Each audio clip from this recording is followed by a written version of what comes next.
বাবা দারুণ দারুণ। কিন্তু কেন?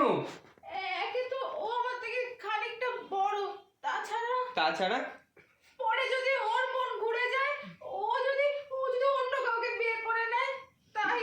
বাবা দারুণ দারুণ। আর এখন এখন ও তোকে ভালোবেসে তোকে এই যন্ত্রণা থেকে বাঁচাতে আসছে। না, বিশেষ করে ও এসব কিছু জানে না। ও জানে আমি এখানে খুব ভালো আছি। কি বলছিস তুই?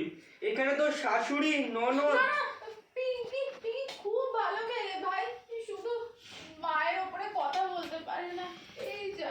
ঠিক আছে, আমি তো শাশুড়ির সঙ্গে কথা বলবো। না না, দিদি